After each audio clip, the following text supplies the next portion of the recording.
I can see your heart in everything you make. Every burning star, signal fire.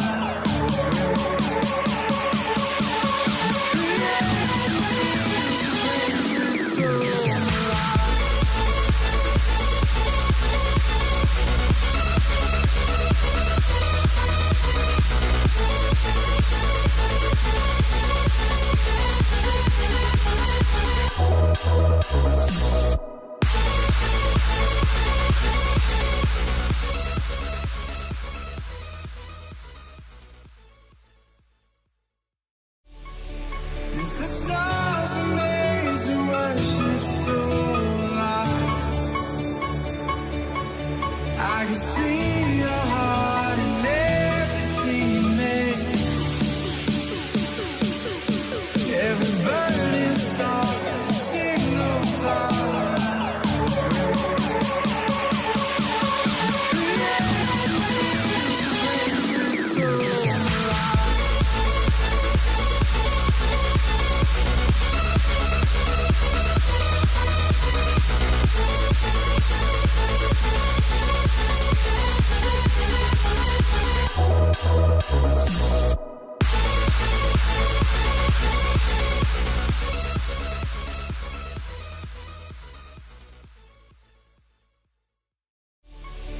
If the stars were made to worship so loud, I can see your heart in everything you make. Every burning star, signal fire.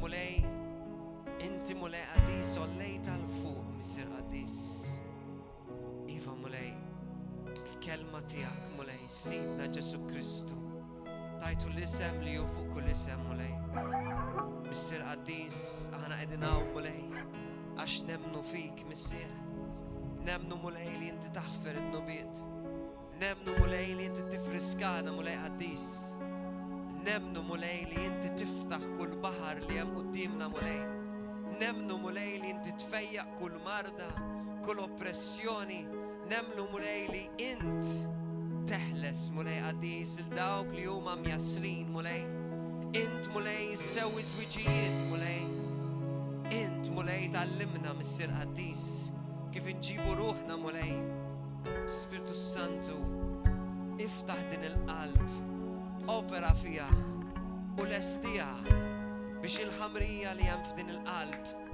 تكون لستا وراتبة بش ترشيف الكلمة قديسة تياك مولاي بالسير اللي انت في السماوات يتقدس لسم تياك مولاي تجي سلطنتك يكون مولاي داك اللي تريتند كيف السما اكو كل يكون فلارت مولاي قديس بصير خبزنا نطلبه مولاي قديس مش تاتينا كل يوم بصير قديس هاليلويا مولاي لا تحنيش لا بدها تجريب بصير نحكي كل خسير بصير قديس للادو يستيجي ويسرق بصير اشتياك يا السلطنة تياك يا القوة تياك يا الجلوريا مولاي ارجيف جلوريا ونور دان البوست مصير قديس هاليلويا مولاي قديس كيف نقولوا قلوبنا ليك مولاي قديس ونفخروا للاسمك قديس تياك مولاي هاليلويا هاليلويا جلوريا ليلك جسو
jisem il-mulej. Imbirek jisem il-mulej. Alleluja. Bħalissa qed imbirku jisem il-mulej bil-kant u t-tifħir tagħna. Alleluja. Għaxu tajjeb. Għax il-mulej tajjeb. Alleluja. Alleluja. Kemm intom konvinti li l-mulej tajjeb. Intom konvinti li l-mulej tajjeb. Alleluja.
Gesù.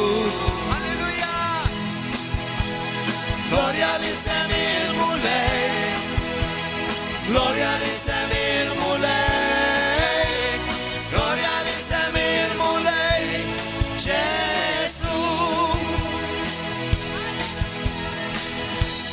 Alleluia. Gloria all'isem ta' Gesù. Alleluia.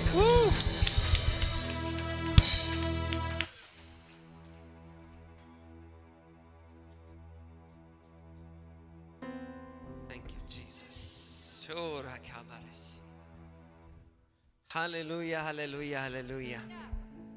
L-Ispiritu tal-mulej jataw. L-Ispiritu tal-mulej jataw. Halleluja. Għaxaw il-ferħ dan il-post. When the Spirit of the Lord comes upon the church will be full of joy. Meta l-Ispiritu tal-mulej jinżel fil-knisja. Il-knisja tkun mimlija bil-ferħ tal-Ispiritu. Halleluja. Hallelujah. Jesus.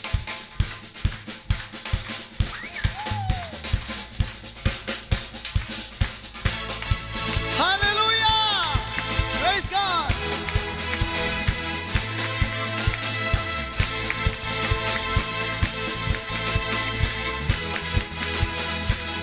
Hallelujah.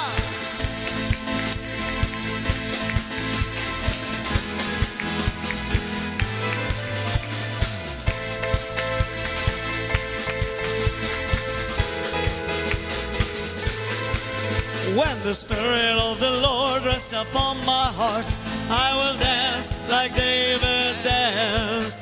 When the Spirit of the Lord rests upon my heart, I will dance like David danced.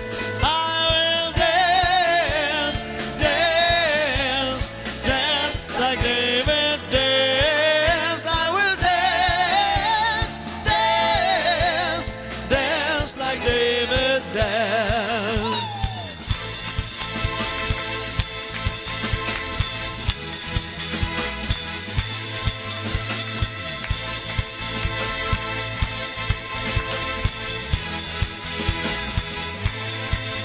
When the Spirit of the Lord rests upon my heart, I will pray like David prayed. When the Spirit of the Lord rests upon my heart, I will pray like David prayed. I will pray, pray, pray like David prayed. I will pray, pray like David prayed.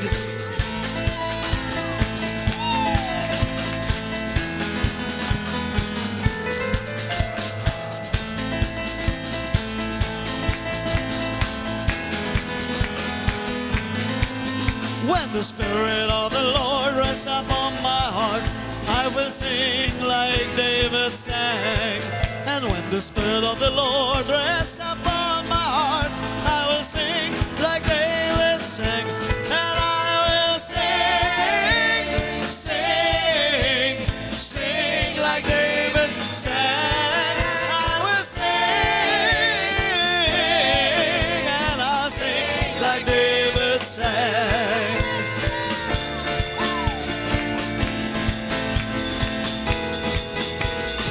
Hallelujah!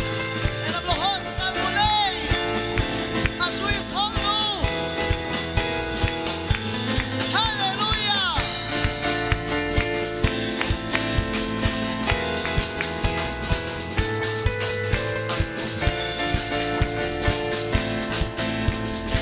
I will dance! I will dance, dance, dance like David danced. I will dance, dance, dance like David danced. And I will pray, pray, pray like David prayed. I will pray, pray, pray like David prayed.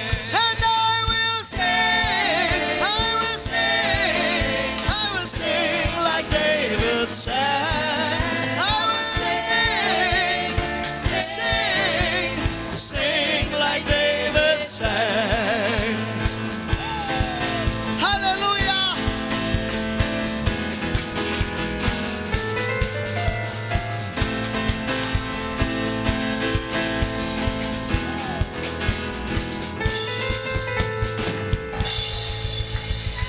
Hallelujah! Grazie Molei!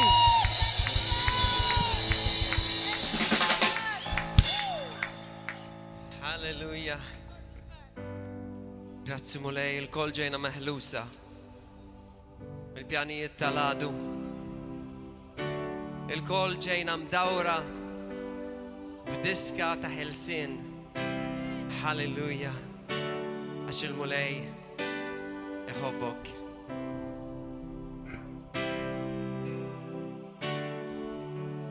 Grazzi Ġesu. You unravel me with a melody. You surround me with a song of deliverance from my enemies, till all my fears are gone. I'm no longer a slave to fear. I am a child of God. I'm no longer a slave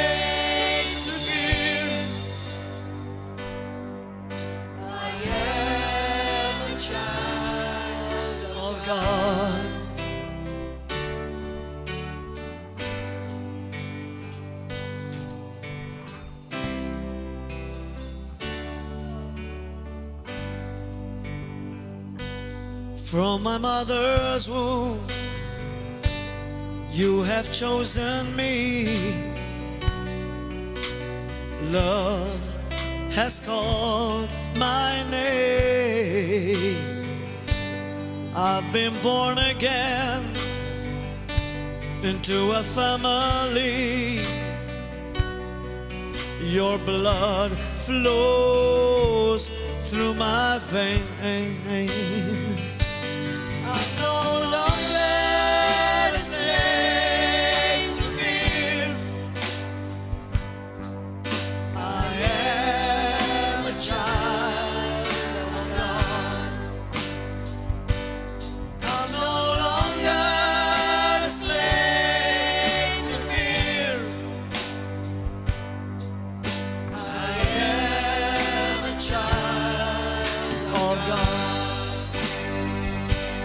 I'm no longer a slave to fear. I am a child of God. I'm no longer a slave to fear. I am a child of God. I am surrounded by the arms of the Father. I am surrounded with songs of deliverance. We've been liberated from our bondage. We're the sons and the daughters. Hallelujah! So let us sing our freedom. Oh, oh, oh, oh,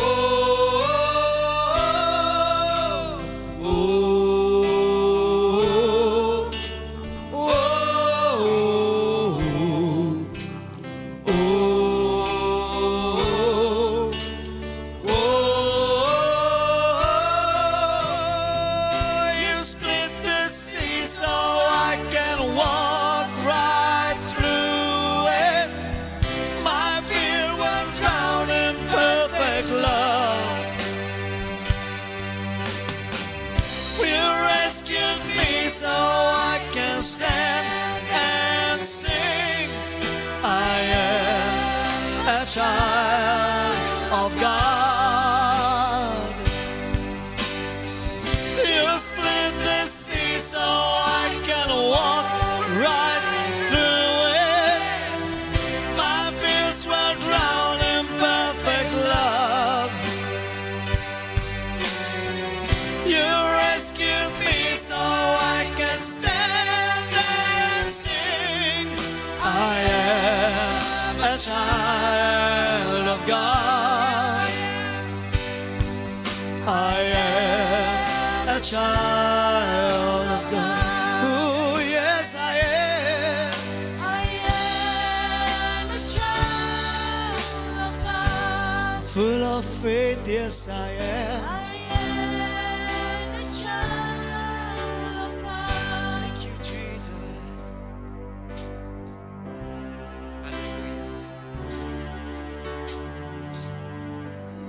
Thank you, Lord.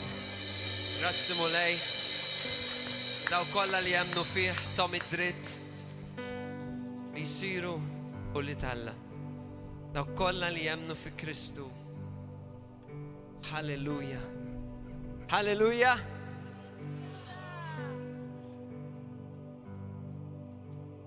Kien is-salib ta' Kristu li jina u inti qegħdin hawn tgħidu li naf. Ma dak job now. Hallelujah. Hallelujah.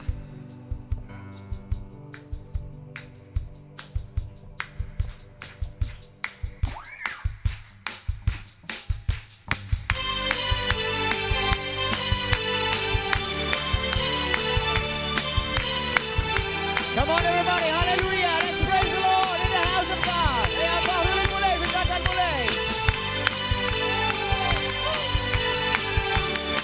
This is our freedom.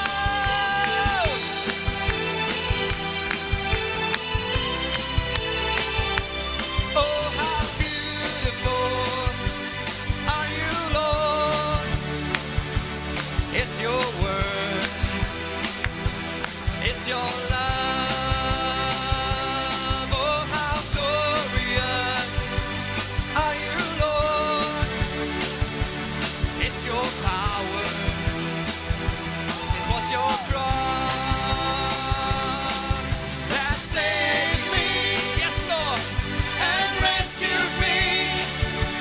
Just a moment here, you set me free. We give you glory, glory. We give you glory, glory. We give you glory, glory.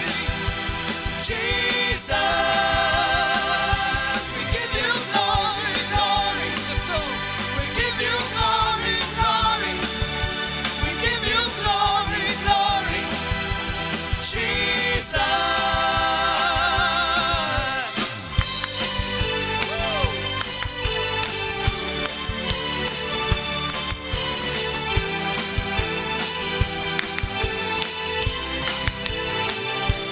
Oh, how beautiful are you, Lord.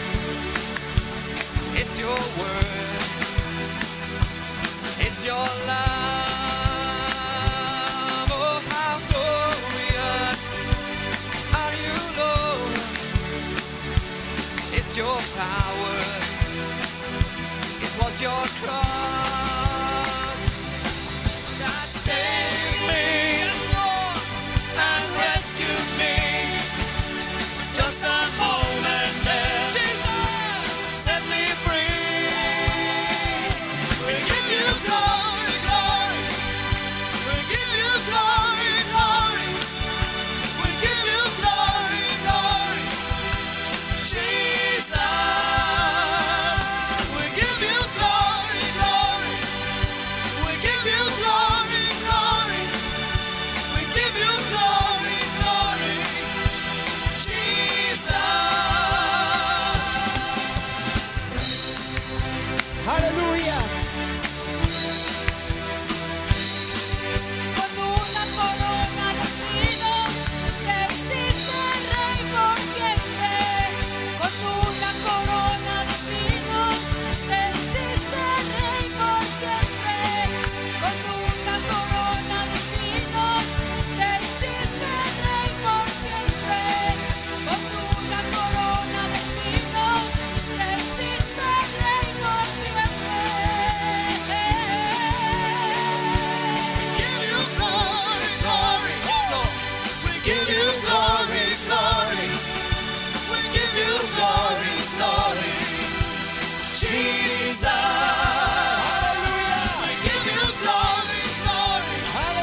shout, shout, shout, shout, shout.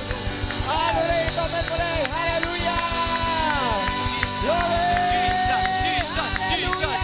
Jesus. Gloria lilek mulej. Gloria lilek mulej. Jesus. Hallelujah. Give me a sound in the front, please. Hallelujah. Gloria lilek mulej addis. Hallelujah. Natuk il-gloria mulej. We give you all the glory. All the glory. All the glory. Natuk il-gloria kolla mulej. Lilek bis jistħoq il-gloria. Lilek bis mulej. Grazzi mulej għaddis li inti għamiltna denni biex aħna nimxu u nidħlu fil-glorja tiegħek permezz dak id-dem għaddis ta' Sidna Ġesu Kristu permezz tal-Ispiritu Santu. Thank you, Lord, for giving us that grace and that honor to be able to enter into your glory through the precious shed blood of our Savior Jesus. And we are grateful. Aħna grati mulej. Hallelujah, Lord, change our hearts. Bidlina qalbna. Give us a heart truly after you. Atina qalbna verament għalik mulej. Forgive us where we have sinned against you, even in ignorance. Aħfrina fejna aħna dnibna kontra tijak anka fl-ignoranza mulej. Hallelujah. Lord, we thank you for your Holy Spirit that teaches us all things. Grazie tal-Spiritu Santu li għallimna l-verita kolla, l-verita sħiħa mulej. Set our hearts on fire. You talk to him right now. Set our hearts on fire. Set my heart on fire for you, Jesus. Hallelujah. Ati aħeġġeġ qalbi mulej f'qalbi nar għalik mulej. Hallelujah. I want nothing of myself, Lord. I have lived with myself for many years and I prefer you over me. Jina għext miegħi nnifsi mulej għal ħafna snin. U nippreferi lilek mulej fuqi mulej għaddis. That's why today we want an invasion of your spirit over our lives.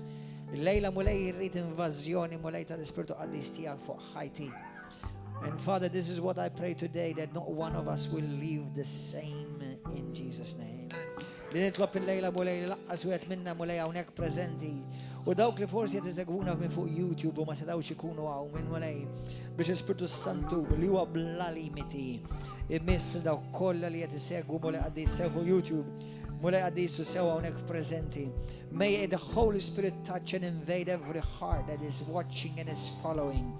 Lord, and those who are present here, Lord, we declare tonight in the mighty name of Jesus that, Lord, every heart that is tuned to the Word of God will not remain the same in Jesus' mighty name.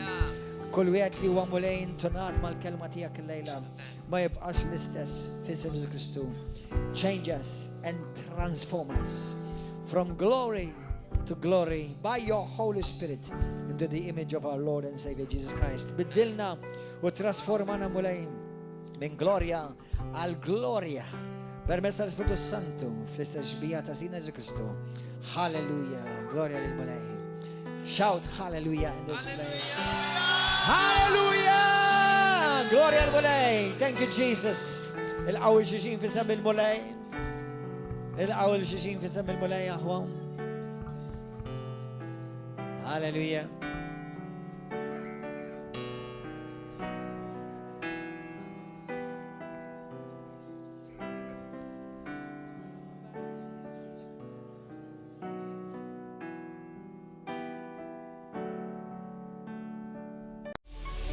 If the stars were made to worship so loud, I can see your heart in everything you made.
I can see your heart in everything you make.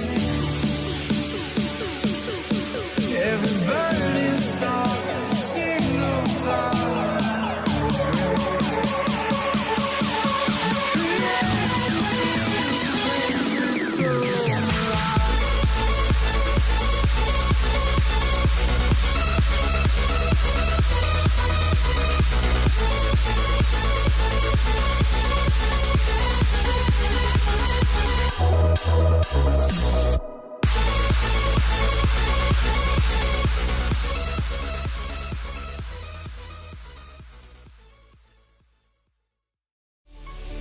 If the stars were made to worship so loud,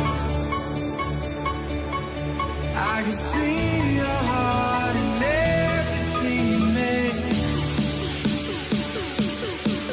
Every burning star, signal fire.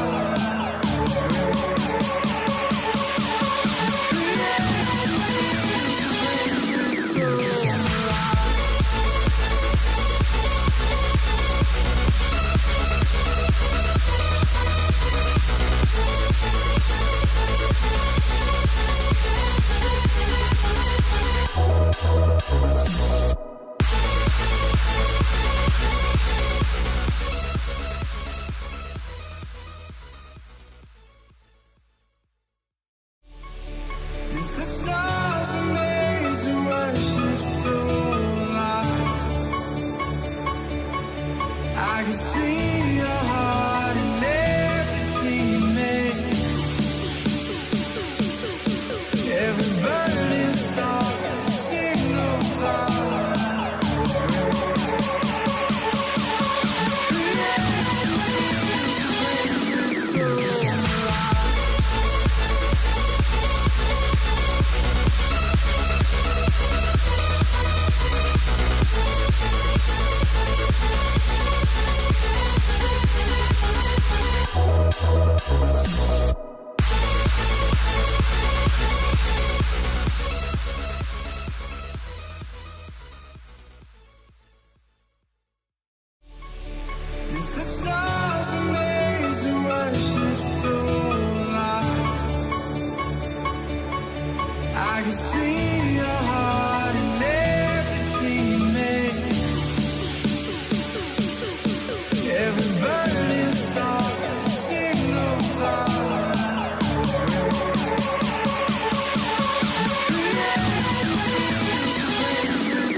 I can see your heart in everything you make. Every burning star, signal fire.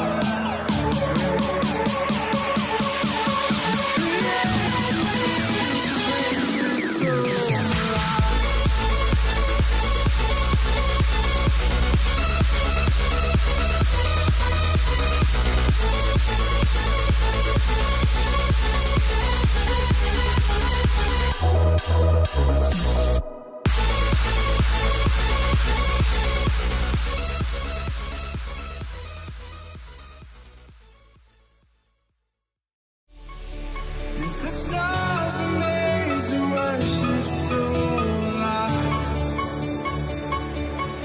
I can see your heart in everything you make. Every burning star, signal fire.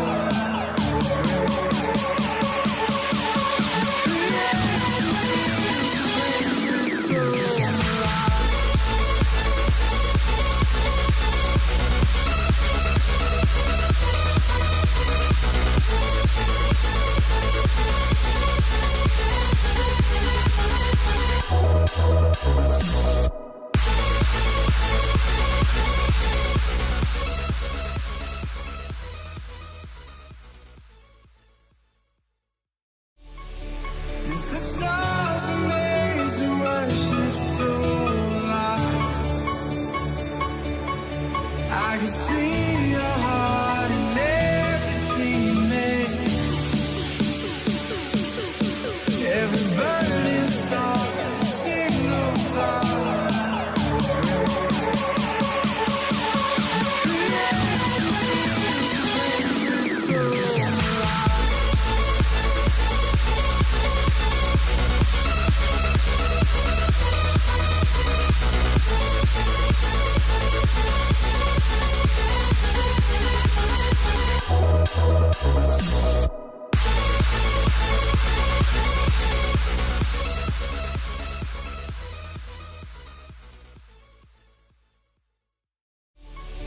If the stars were made to worship so loud,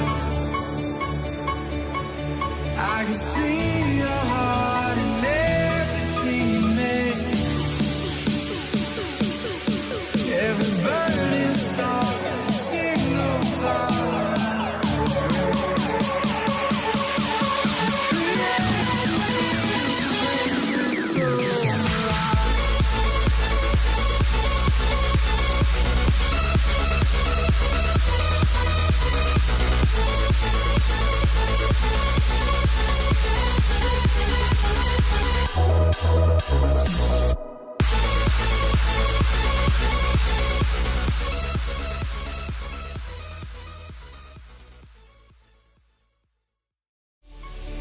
If the stars were made to worship so loud, I can see your heart in everything you make. Every burning star, signal fire.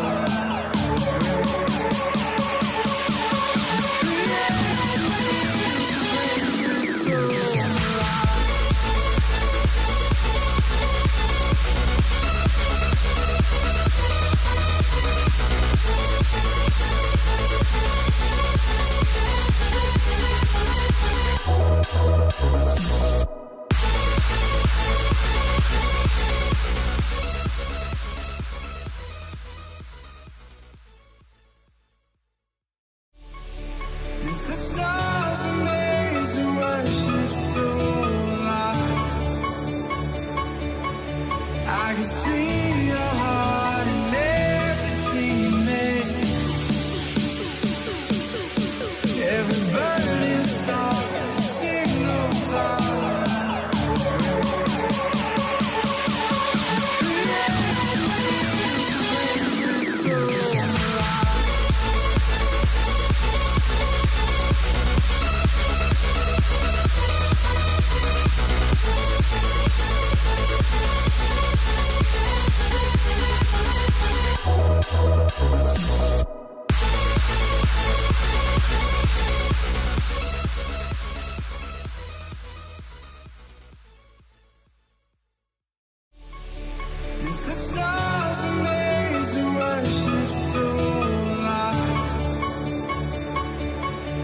I can see your heart in everything you make.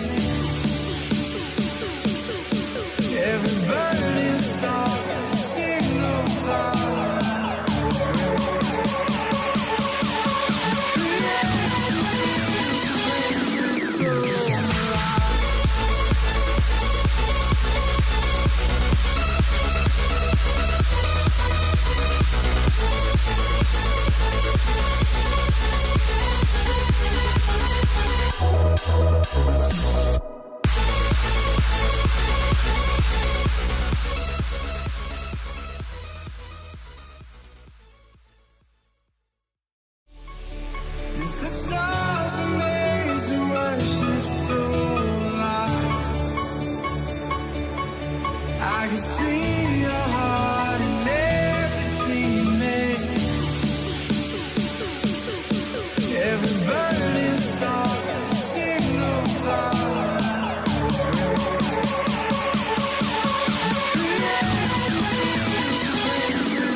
Gloria lil mulej.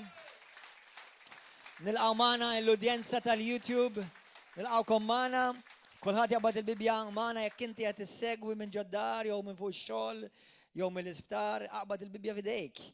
U jekk m'għandekx il-Bibja f'idejk, ejdak xorta waħda li ħanejt minn qalbek.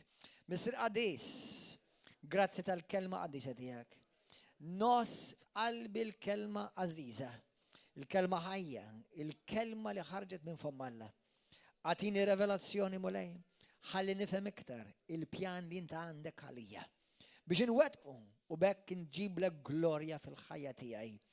Mulej qaddis niddikjara li din hija tassew il-kelma qaddisa tiegħek u li jien għandi dak li inti tajt li jien għandi jien kapaċi għal dak li l-Bibja tajt jien kapaċi u jienu dak li tajn inti tgħid li jienu. Jiena lesni għal-kelma tiegħek u għattu għatt iktar ma nerġa' nkun l-istess iktar f'isem Ġesu Kristu. Spiritu Santu, għallim tiegħi, għallimni u trasformani f'isem Kristu Ġesu. Amen. Halleluja. Illum ħanitkellem fuq xi ħaġa ukoll il-mulej ilu jberren f'qalbi, jpoġġili fl-ispirtu tiegħi u illum wasal il-jum. Illum wasal il-jum. Ħafna mid-drabi jeżiż aħwa, meta jiena nġib messaġġ hawnhekk minn fuq dan il-pulptu, ikun messaġġ li l-mulej ikun speċifikament kellimni fuq. Mhux dejjem bl-istess mod, imma jew jibda jindikali, jew jgħidli kelma speċifika, jew jħajlat jgħali xi skrittura fl-ispirtu tiegħi. Nixtieqkom ukoll biex f'dan iż-żmien ma timmissjawx il-programm ta' ħabbejtek. Għandna programm jekk intom qatt għamiltu l-kors ta' Christology, kollu ħajoħroġ fuq ħabbejtek Christology. U qed ngħidu dan mhux jiġifieri, qed ngħidu għax irid noħroġ il-laħam. Jiġifieri minħabba li għandna f'Malta u għawdex madwar id-dinja ta' wkoll, imma oħra il-programm huwa għal Malti, li ħafna ma jafux min huwa verament Ġesu. U hemm bżonn li jsir ħafna talim għax qed isir ħafna ħmerijiet u xandir ta' ereżijiet u qed jiżvijaw roxma ta' poplu sħiħ u qed jibatawhom fit-triq tat-telfin. Għax jekk inti m'għandekx il-Ġesu Kristu il-veru, mela la jista' jfejqek, la jista' jaħfilek nubietek u laqqas jista' jsalvak. Biex inti tkun salvat verament imwielet minn ġdid, trid tkun taf il-Ġesu Kristu verament tal-kelma. Alleluja, għalhekk nħeġġitkom biex ma timmissjawx il-programm ta' ħabbejtek f'dan l-istaġun li qegħdin fih. Ħammorru fil-ktieb ta' Efesin kapitlu 4. Ringrazzja l-mulej għax qed inħoss il-preżenza tiegħu. Ikun hemm żmien fejn ma nħossix. U ovvjament il-mulej ma wedniex li aħna ħanħossuh. Imma li aħna nistgħu nsiru nafuh u narfuh. U għalhekk aħna msejħin biex ngħixu bil-fidi. Però ħanaqsam bżewġ skritturi biex l-ewwel qabel kollox nibda ngħid li aħna Knisja Apostolika u aħna Knisja Profetika. Kulħadd jgħid hekk. Jiena apostoliku, jiena profetiku, jiena evangelistiku, jiena bibliku. Dawk huma kollha titli li inti tista' tikklejmja għax dik hija l-verità. Issa, believe it or not, għandek knejjes fid-dinja li jgħidu li huma apostoliċi, ma mbagħad ma jemnux fl-apostli. Sewwa, jekk jiena ngħid li jiena apostoliku, apparti li l-kelma apostoliku tfisser diversi affarijiet, tfisser wieħed li huwa mibgħut, tfisser li inti għandek missjoni u mibgħut messaġġ speċifiku għal poplu speċifiku. Apparti dak kollu, però apparti li kien hemm l-ewwel 12 apostli, l-iskrittura tgħidlek bl-aktar mod ċar li wara l-ewwel 12 apostli kien hemm apostli oħrajn. Issa, it-talim li ħanamel fuq llum bl-għajnuna tal-Ispiritu Santu mhuwiex fuq l-apostli, imma importanti tifhem li jekk aħna verament parti mill-Knisja ta' Kristu, Knisja ta' Kristu hija ħajja, hija qawwija, hija glorjuża u Ġesu ġej għal dik it-tip ta' knisja li bħalma bdiet hekk ħajsiba meta jkun ġiju. Amen? Halleluja. Jiġifieri meta aħna ngħidu aħna nemmnu fl-apostli, mhux nemmen b'xi ħaġa fl-apostli bħala xi ħaġa storika tal-passat, imma it-talim tagħhom għadu jgħod sal-lum. Kif għalmu huma irridu nagħlmu aħna, kif imxew huma irridu nimxu aħna. Wara l-ewwel 12 apostlu kien hemm 12 kien hemm apostli oħrajn. Infatti fit-Testament il-ġdid jissemmew b'kollox madwar 20 apostlu. Għalkemm dan huwa talim sabiħ, però l-iskrittura tgħidlek pereżempju fl-Apokalissi li jgħidlek li fit-tron tas-sema fil-ġenna kien hemm 24 tron, kien hemm 12 minnhom u mal-apostli tat-Testament il-ġdid 12 minnhom jippreżentaw 12 tribù tat-Testament il-qadim. Imma fit-sema ħajkunu qed jidhru fuq it-tron rigward tal-apostli u mal-ewwel 12 biss. Jiġifieri Gordon Giammanche jew Maldonado jew Alf Lukaw qatt ma ħajkollhom wieħed minn dawk it-tronijiet. Għax ħajbqgħu għall-eternità. Qed tifhmu? Imma mbagħad hemm apostli oħrajn. Imma dan qed ngħidu għax meta aħna ngħidu aħna Knisja Apostolika, apparti li nemmnu fl-apostli u fit-talim tal-apostli, aħna għadna qed naġixxu bħal apostli. U dak li inti suppost tara suppost tara fl-apostli u dak li tara fl-apostli suppost tara Amen. Halleluja. U allura ħanurikom daqsxejn skrittura, ħanirikom għaliex. Il-bieraħ ġejt it-triggerjat waqt il-lezzjoni tal-kors tal-evanġeliżmu kemm ħafna mill-Kristjani, ma jisaqsed ngħid tal-insara b'mod ġenerali ta' ħafna knejjes biss ta' tradizzjoni u ma saru miżawiejiet, imma anke bosta l-Kristjani li jissejħu evanġeliċi laqqas biss jafu li għataw apostli u għataw profeti. U infatti qatt ma waqfu. Profeti fit-Testament il-Qadim, profeti fit-Testament il-Ġdid. Messaġġiera nies li ġew mibgħuta fit-Testament il-Qadim u messaġġiera li ġew mibgħuta fit-Testament il-Ġdid. Jiġifieri Ġesu Kristu dawn l-affarijiet minn dejjem kienu. Forsi ċertu titli jew nkella ċertu ismijiet, indikazzjonijiet kienu jissemgħu daqsxejn differenti. Però ejna naraw Efesin kapitlu 4 ħalli m'għandhomx ngħid. Ejja. Għax nispiċċa nagħmel messaġġ imbagħad nibda naraw il-Bibja. Ma naġġilx ħafna. Naġġel ftit. Efesin kapitlu 4 vers 10 u 12. Dawn kunu għafuh. Dawn kunu għafuh. Għax waqt li ħafna Kristjani ħanżomma biss b'mod ġenerali, jew waqt li jgħidu li jemnu fi Kristu u jemnu fil-Bibja, ħassib ħafna Kristjani li din l-iskrittura ma xammewix u fil-Knisja tagħhom jew fil-moviment tagħhom ma tarawhomx. U din importanti għax governanza tas-saltna, kulħadd jgħid hekk, governanza tas-saltna. Irid ikun hemm bil-fors apostli u profeti. If it is truly a biblical government. Do you understand? Hallelujah, tifhmu? Vers 10. Dak li niżel qed jirreferi għal Ġesu huwa dak li tela fuq is-mewwiet kollha biex jimla kollox.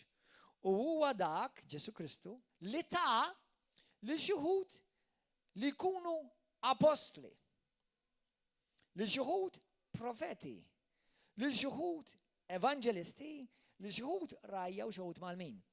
U hekk dan għamlu biex jitrawmu l-qaddisin, kulħadd jgħid biex nitrawha min il-qaddis, għax-xogħol tal-ħidma tagħhom għall-bini tal-ġisem ta' Kristu. U jekk inti tkompli taqra daqsxejn l-isfel, jekk tgħidlek li dan għamlu biex il-Knisja tikber timmatura sakemm tiġi ħaġa waħda fi Kristu. Qed tifhmu?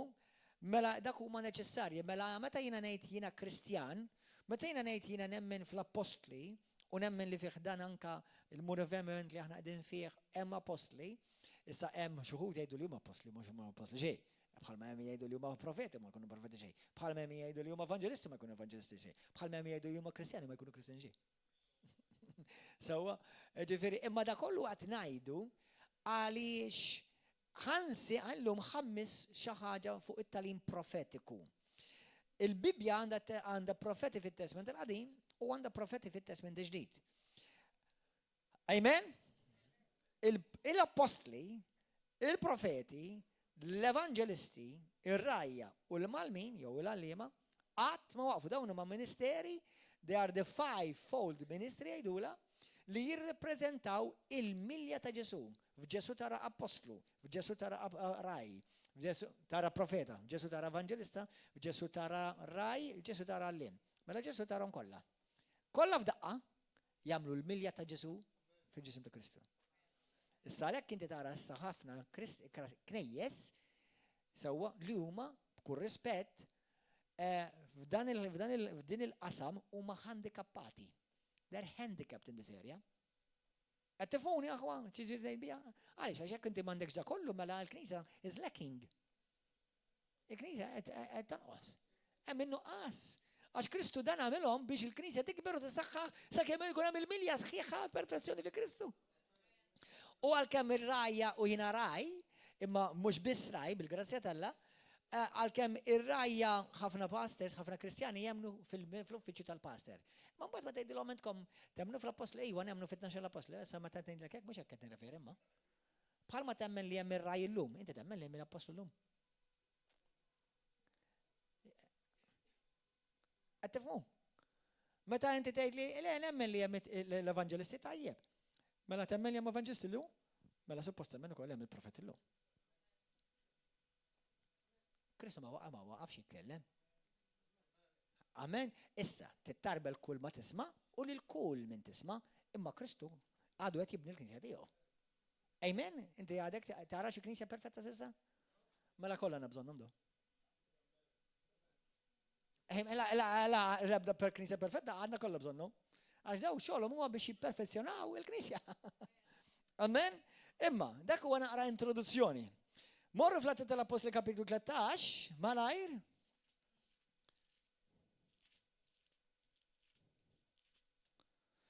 Vers 1, il-Knisja ta' Antiokkju kien hemm xi profeti u għallima, ma lissa parti li kien qed naraw apostli, qed naraw li f'din il-Knisja kien hemm nies li kienu rikonoxxuti bħala profeti u kienu rikonoxxuti bħala uffiċċju fl-għallim. Per eżempju, f'River of Love għandna nies li jiena nemmen li joperaw fil-uffiċċju ta' profeta. Hawn nies li fil-River of Love hawn nies li joperaw fil-uffiċċju ta' evangelista. Fil-River of Love hawn nies li joperaw fl-uffiċċju ta' raj, oħrajn uffiċċju ta' għallim. Dawn huma ministeri li ovvjament u meta l-Knisja ssir ta' ċertu sajs hemm bżonnhom biex il-Knisja kollha tissaħħaħ. Amen.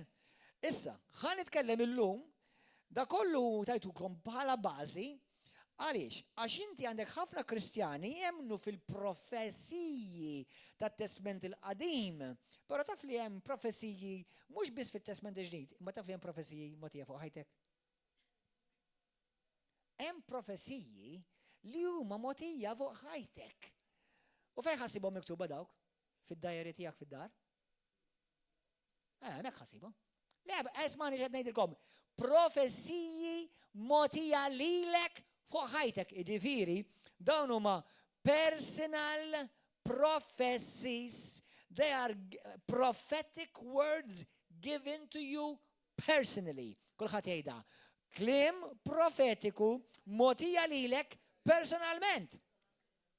Għattifmu, ġuri meta inti taqbad xi Kristjan, evanġeliku, u tgħidlu inti temmen fil-profetija, mela f'Iżajja, Ġeremija, le sena tajjeb. U aħna nemmnu fihom. Imma temmen fil-profetija anke llum, le dok spiċċaw. Fejn qiegħda fil-Bibja di? Spiċċaw. Jiġifieri l-Knisja tiegħek qed topera fuq żewġ ministeri minn 5. Qed tifhmuha kif issa mbagħad tispiċċa ssib ħafna knejjes li huma mejta, li huma handikappati, the way they're operating. They may love Jesus. Għabli jħobbu għal-Ġesu kol. U jekk għandhom il-Kristu ħajsalvaw. Imma mhumiex mixin, inti isimgħuni, kemm minnkom għandkom karozza? Halleluja. Intom ġieli notajtu li l-karozza mhux biss bit-tajers timxi? Kemm minnkom ġejtu hawnhekk, karozza lussu, karozza sabiħa u neħħejtula l-steering, basta l-aqwa għandha tajers?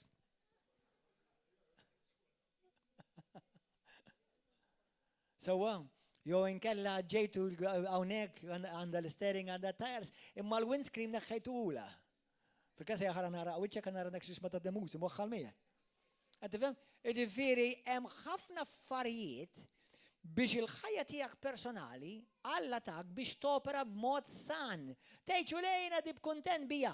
Alla għallek li għandek iktar mela ħudu. Tgħidx jiena di kontent bija, jiena kontent abdi. Orajt, tajjeb inti kontent imma taf lemm iktar. U inti il-mulej, kemm hawn minnkom xi darba irċivejt kelma profetika fuq ħajtek ħolli idejk. Kemm hawn minnkom irċivejtu kelma profetika fuq ħajtek u dik il-kelma seħħet ħolli idejk. Kemm hawn minnkom irċevejtu kelma profeta fuq ħajtek u da ma seħħitx. Ħolli idejk. Good. Qed tifhmu? Klim profetiku, issa, tiftakar darba xi xahar ilu jew ftit iktar ilu, kont għamiltilkom messaġġ kif topera fil-profetiku. Tiftakruh dak il-messaġġ qiegħed fuq il-YouTube tista' tarah kien vera sabiħ. Illum ħassejt fl-ispirtu tiegħi kif inti il-kelma profetika li ġiet provedizzata, rilaxxata, released fuq ħajtek, tara titwettaq f'ħajtek. Hemm prinċipji taf li inti mhux bil-forsa x'Alla qala bil-forsa sseħħ f'ħajtek. Now, you may never have to consider this truth, but it's the absolute truth. Taf li mhux bil-forsa x'Alla qala bil-forsa tisseħħ fuq ħajtek. Tid nibdew mill-basics u nifqu hemm u tiġa tifhimni. Jekk Alla jixtieq li kulħadd tisalva, kulħadd ħajsalva? Allura min ma jsalvax ħajħel Alla? Imma Alla jixtieq li jsalvaw. Imma huma x'iridu jagħmlu? Iridu jemnuha, iridu jirċivuha u jridu jaġixxu fuqha biex dik il-kelma rigward is-salvazzjoni isseħħ f'ħajtek. Kemm hawn minnkom temnu li Alla jrid ifejjaq lil kulħadd u dejjem. Tibbażax l-esperjenza tiegħek fuq x'tara n-nies madwarek xejn Alla. Imma kulħadd ifiq. Dejjem ifiqu. U għaliex da it-tort huwa Alla? Ngħidilkom għaliex. Għax meta Alla jtik kelma, sew jekk hiex il-kelma il-logos li ma titbiddel qatt tistabbilita fis-smewwiet għal dejjem, jew hix kelma profetika fuq ħajtek, hemm affarijiet li Alla qallek inti għandek bżonn tagħmel biex dik il-kelma titwettaq f'ħajtek. This is powerful, brothers and sisters. Għax inti tista' jekk inti ma tkunx taf ċertu affarijiet, tista' tiġi frustrat. Tista' tiġi diskoraġġut. Tista' inti timmissja dak li Alla għandu għalik. Għaliex? Għax fil-Kristjaneżmu dejjem hemm żewġ partijiet. Kulħadd jgħidha warajja il-parti Alla u l-parti tiegħi. Mhux għalhekk ngħidu la relazzjoni. Relate. Relazzjoni. Qed tifhmu? Allura illum blajnuna tal-mulej, blajnuna tal-Ispiritu Santu biex jgħin lili, nixtieq ngħinkom kif jekk inti hemm kelma profeta fuq ħajtek, profetika, u għadek ma rajtix, issa hemm kliem profetiku li għandu l-istaġun tiegħu mhux ħajseħħ l-għada. Imma hemm kliem profetiku u inti taf li suppost dan seħħu, suppost ilu seħħ, għaliex għadu ma seħħx. Qed tifhmu? Halleluja, din importanti. Kulħadd jgħidha warajja I am prophetic. Halleluja, mhux pathetic qedtilkom, prophetic. I know many pathetic Christians. Taf xi tfisser patetiku? Tkunx patetiku, tkun profetiku. Ġifieri li inti temmen il-kelma ispirata tal-Alla u Alla du jitkellem sallum il-ġurnata u inti tikkopera mal-kelma rilaxxata tal-Alla fuq ħajtek. Sew jekk hix ikkwotata jew hija ispirata. Amen? Halleluja. Gloria lil mulej. Grazzi Ġesu.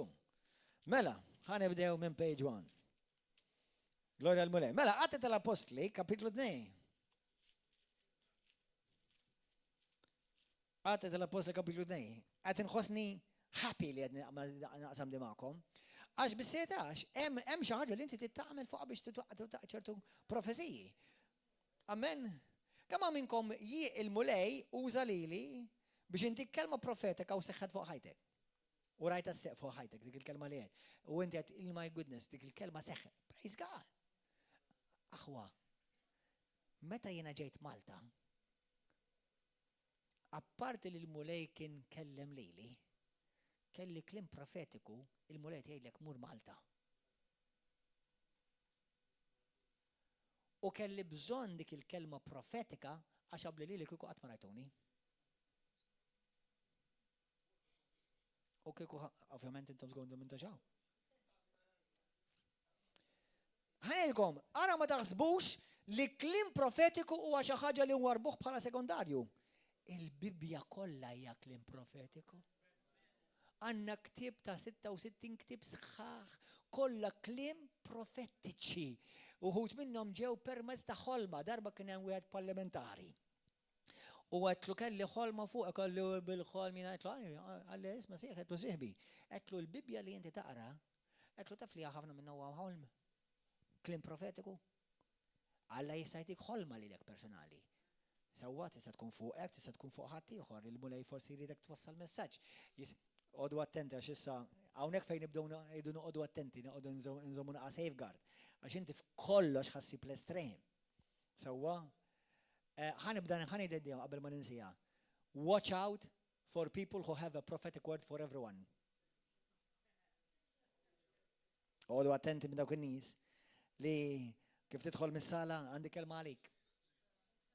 Darba kien hemm waħda ċemplik li xi 11 leġ, mela xi 11. Kien hemm żmien kont għandi nħalli l-mobile miġel bil-lejl. Għandu kun ċemplik xi sissijata fil-ħodu, għart li passer, għandek xi kelma għal-mulej għalija qtilha yes. Go to bed and sleep.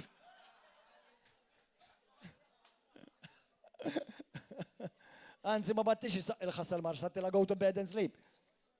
Qed tifhem?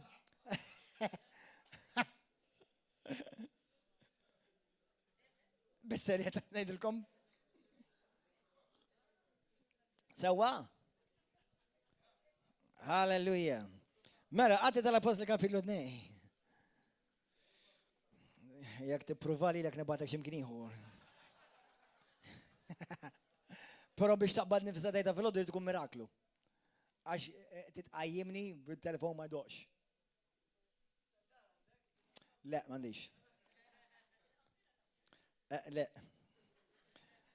Mela, vers Għad 2, vers 17. U jiġri fl-aħħar jiem, jgħid Alla nirringrazzjak Spiritu Santu ta' din il-kelma. Li jiena nsawwab mill-Ispiritu tiegħi fuq kull bniedem u jħabbru iwliedkom subien u bniet. Mela sew is-subien iħabbru u sew il-bniet. Għal dawk il-knejjes li jgħidu n-nisa ma jistgħux jippritkaw, qabżu għadin, żgur. Sewwa, by the way, il-kelma tħabbar tfisser tipritka ta' you proclaim, ix-xandar. Sewwa. Iż-żgħażagħ tagħkom jaraw deriet u x-xjuħ tagħkom joħolmu ħolmiet. Jekk inti qed toħlom, inti issa mal-anzjani.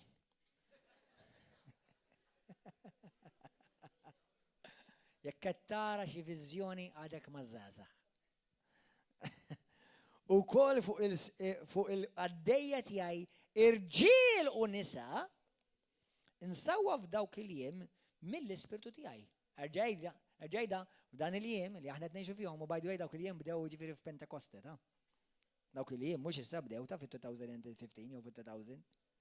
Fi dawk il-jiem bdew meta niżel l-Ispirtu Santu l-Iskrittura tiġi rilisjata qed iqabbel il-profezija li ġiet imwettqa.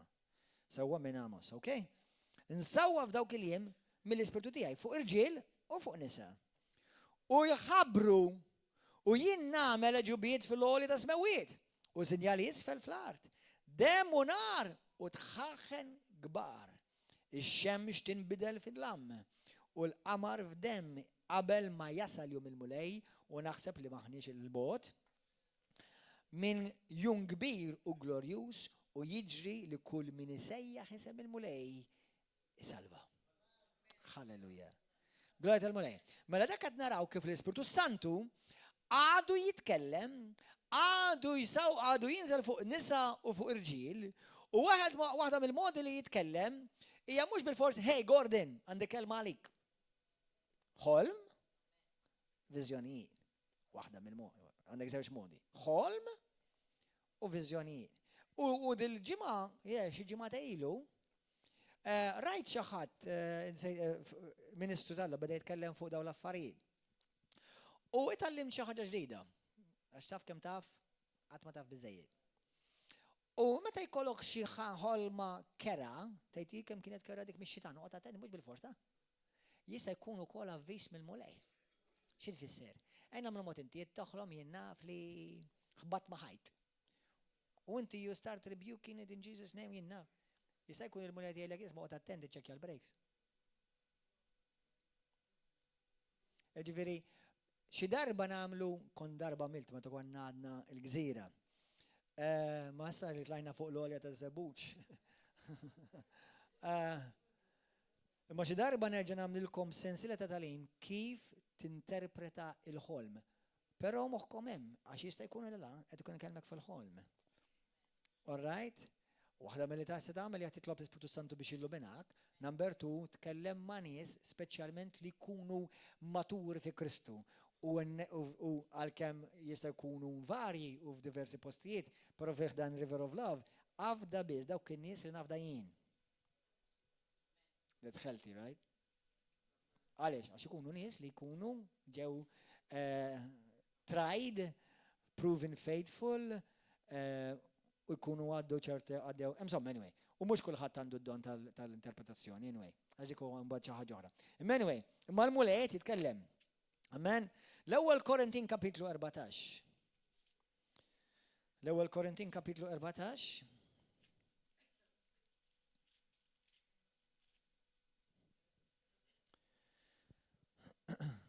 Vers 4. Min jitkellem bl-ilsna lilu nnifsu jkun jibni. Iżda min jipprofetizza jkun qed jibni lill-Knisja. Mela isimgħuni. Il-mulej irid li aħna il-koll nipprofetizzaw. L-ewwel net għandek inti, għandek fil-iskrittura vers wieħed jgħidlek fittxu l-imħabba ix-xenqu ukoll għal doni tal-Ispirtu. Huwa fidejk u hawnhekk qed jgħidlek speċjalment li tipprofetizza. Mela huwa Alla li jixtieqek li inti tixxenna għad-doni. Ismawni aħwa, taf li hawn knies evanġeliċi li jemmnu li l-doni spiċċaw. Very nice church. Għattif muħwa. Jemlu li d-doni spiċċaw. Anyway. Mela xen u għad-doni. U għaliex għandek t-xen għad-doni. Number 1, id-don huwa evidenza li l-Ispiritu Santu huwa preżenti u li l-Knisja għadha topera b'mod sopranaturali.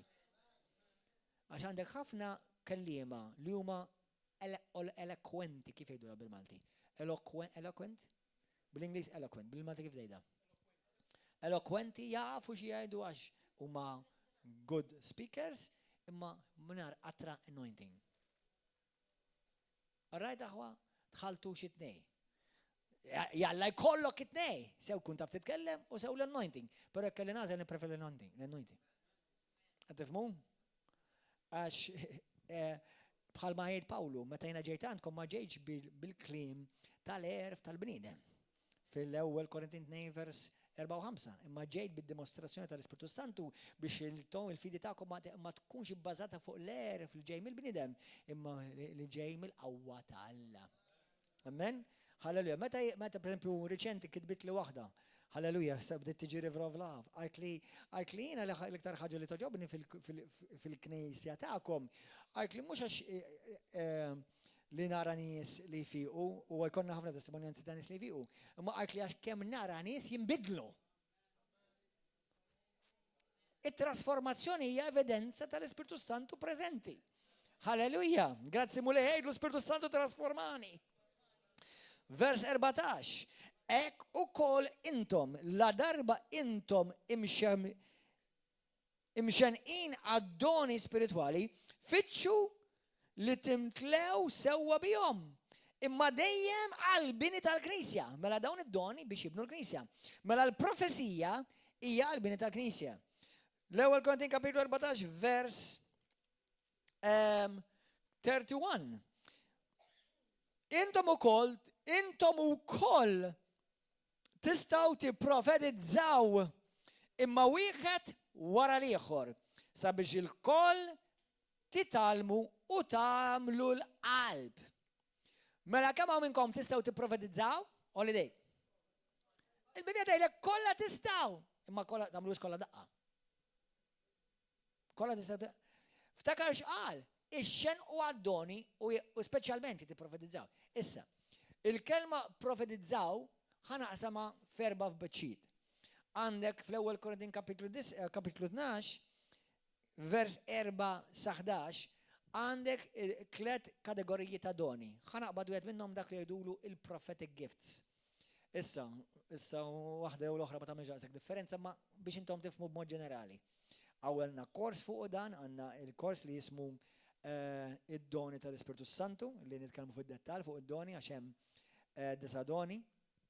Anyway, id-doni tal-profezija joperaw tista' tkun kelma li għandha x'taqsam mal-futur tiegħek.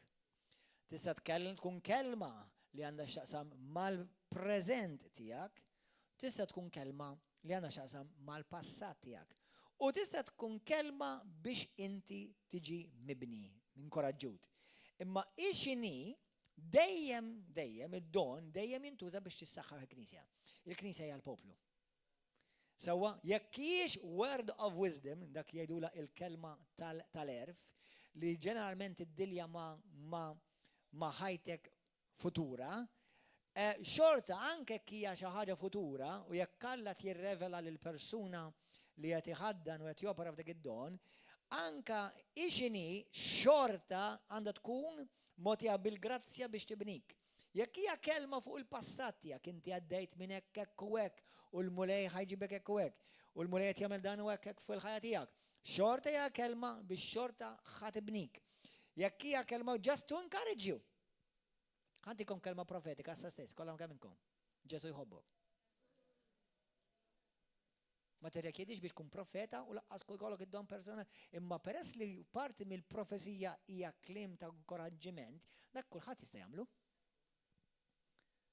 Għax il-kelma waħda mill-affarijiet hija to build, to encourage tfisser. Però mbagħad fil-profetiku mhux just in prophecy per se, imma fil-profetiku fil-ħidma profetika fi ħdan il-Knisja, hemm dawn il-kategoriji kollha, kelma li għandha x'aqsam mal-futur, kelma li għandha x'aqsam mal-preżent, jew il-passat tiegħek. Tista' tkun ukoll, speċjalment isimgħuni sewwa, speċjalment jekk inti għandek issa xi ħadd jopera bħala profeta. Differenza bej I give you a prophetic word, a prophetic. Le, ħanina bl-Inglis differenti. Differenza bej dik a prophetic word or a word of prophecy. Kważi qed ngħid l-istess ħaġa. Imma l-Bibja tgħidlek kollha min jipprofetizza jibni lill-Knisja, sewwa, kwalinkwa tip ta' profezija tilkom ħadibni lill-Knisja. Imma hemm kliem li jkun pereżempju ta' jiena nista' ngħidlek bħal pereżempju ngħidlek qed nisma' fl-ispirtu tiegħu qed nara fl-ispirtu tiegħi persuna b'isem partikolari jew b'sitwazzjoni personali partikolari. Dak huwa profetiku, jiena nsejjaħ dik il-persuna barra li ġieli ġrat hawnhekk, sewwa u niddilja ma' sitwazzjoni tagħha jista' jkun fejqan, jista' jkun qed tistenna risposta mill-mulej bħal ma raġġieli rajna nies hawnhekk. Sewwa u dini, apparti li jista' jkun qed tistenna risposta mill-mulej, imma din il-persuna tiġi mibnija x'taf il-mulej semaħħa, pereżempju. Sewwa mela jkun hemm kelma profetika, inti qed tiġi highlighted fl-ispirtu u l-mulej qisu qed jgħidlek I see you. I located you. Issa Alla tjara l-kollha kemm aħna, tibżax jista' jkun qed iħares lejja fuq u lejk fil-istess ħin mingħajr ma jitwerreġ, mhux problema ġej. Imma dak Alla biss jista' jagħmlu, imma meta aħna mhux vera jew. Għax aħna kif ħadimni, ħatifmu dal-karawetta ta' hawnhekk, kif jista' jkun Alla tkellem li lef daqgħu kif istess ħin. U m'intix ħadifmu. Eżatt, għax Alla xejn mhu possibbli għax huwa bla limiti. Amen. Halleluja. Mela, imma mbagħad jista' jkun jekk ikun hemm persuna li topera f'uffiċċju speċjalment ta' profeta u anka ħafna drabi anka apostlu, għax jekk inti verament ikollok persuna verament li huwa f'uffiċċju ta' apostlu ħajopera fil-profeta anyway. Jista' jtik kelma wkoll ta' ċanfira jew ta' twissija. Sewwa, fl-iskrittura narawhom dawk anka fit-Testament il-Ġdid. Mhux fit-Testament il-Qadim biss, fit-Testament il-Ġdid ukoll. Sewwa, però anka jekk ħanċanfrek, jekk profeta ħajtik kelma xorta ħajbnik. Għax mhux ħajtik xi daqqa f'wiċċek, pereżempju, mhux vera, ta' mhux ħajtik fiżikament mhux ħajtilek. Imma fiġri jekk tħossok isu dak il-ħin, xorta ħajtik ġifieri jekk kien l-mamad. Jien naf, isma' int mort tisraq bank u rajtek. L-ispirtu tajja forsi ma nħallikx bijek, imma il-mulej xorta jtik l-abilità, jtik il-grazzja li inti kif tista' toħroġ minna dik. Imminti l-ispirtu Alla jkun orieħ dik il-persuna. Sewwa, għandek eżempju. Darba kien hu u dik ġilettilkom dil-istorja, tnej differenti. Tnej arajjes, qed jiġu River of Love, u l-mulej f'ħolma orini li daw ikollhom x'jaqsmu. Sewwa, issa, meta jiena nidħol fil-kamra tas-sudda tiegħek u qed narak ikollok x'aqsam mal-girlfriend, inti ma tuħux piġi żgur. Imma l-mulej permetta li jiena fil-ħolma nidħol fil-kamra tas-sudda narahom ikollhom x'jaqsmu. U l-mulej qalli wissieħ jekk ma jafx ħajkollu baby u ħajkollu baby girl. Wissejtu. Ftit wara, indu ngħid li ma waqafx. U nduna li il-kelma li tajtu kienet ta' twissija u l-lum il-ġurnata għandu baby girl. U l-baby girl l-lum għandha xi 7. Kelma oħra. Kopja li kienu jiġu għaw. M'għandhomx jiġu għaw. U l-mulej urini is-saħara kemm importanti. Lallu, grazzi Spiritu Santu. Mela darba kellna waħda konna għadna il-gżira li ġiet u jtejt li kienet profeta. Mela sejjaħ dejjem min-nies barra u tgħidilhom intom iż-żewġu kemm li se jkun malajr. U jien fl-ispirtu tiegħi dik mhux bidni ġejda bħala pastor. Għax jiena fl-ispirtu tiegħi jiena dawn ma kontx narahom flimkien għal xi xejn. Għalhekk kemm importanti jkollok missierek spiritwali? Kemm importanti tifhem l-awtorità kif topera fil-Knisja vera? Mela il-mulej joħollomni jerġa' u nara li l-da isawwata u jtija bil-pon,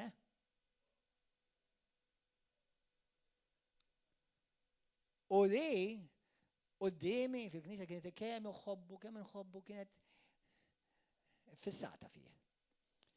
U għal dik-Knisja kulħadd kollox kien jidher sew. Imma l-Ispirtu Santu kien jara kollox. U dak kien għaren qiegħda bil-pastor. U jiena wissejthom u għettila sister jiena il-mulej orini. Għajt li le mhux vera, da mhux vera. All right. Jaddu xi ġimgħa, xi tnejn iktar. Tiġi mbenġla qudiemi tlaqtu ta'. Hello. Għalt li pastor meta għedt li vera kienet iżawwatni. Dak kien kliem, is-senti forsi pereżempju tgħid ix mistħija l-pastor jgħid li quddiem in-nies kollha sena ftit. Number 1, jekk inti tkun fil-periklu tridu l-mulej jgħidlek. Amen. Tridu jekk inti tkun fil-periklu għal inti tridu jgħidlek. Amen, mela mhux li tistħija ma tisħanx l-importanza. L-importanza li inti jekk Alla qed jipprova jeħelsek minn xi ħaġa jgħidlu mulej jgħidli ta'. Eħlisni. Amen. Halleluja. U li kieku jiena fi sadila qasettilhom pubblika dil-kelma. Imma li kieku semgħu minni, kieku ma għaddewx minn dik is-sitwazzjoni.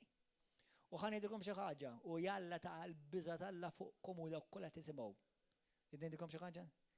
Ħanidilkom dan il-qoxra hija Gordon John Manxie. U tini ħafna trabi din il-qoxra. Però ġo fija malla dak li jista' kollox jgħix. U jekk inti kelma jien u int ma tismaħħiex, count the days when disaster will be marked in your life. Ma tix isma? No worry. The days are counting till you are fall. Għalhekk Alla xi jgħid fis-Skrittura? Emnu l-profeti Alla. Ent profeta pastor? Ta' karaħ int. Jina l-ħmara tajjebek. Għax kulħadd jupiġi jarani ħmara. Għax jekk ngħidilhom jiena profeta, sa jridda ta' profeta. Le ma rida ta' xejn. Jien ħmar tal-mulej. u bħal kulħadd ibn Alla l-ħaj fi Kristu. Inti mhux it-titlu tittara, jekk Alla tikellmek jista' juża żrinġ. Jien min iżrinġ imma. Saħmara nasal.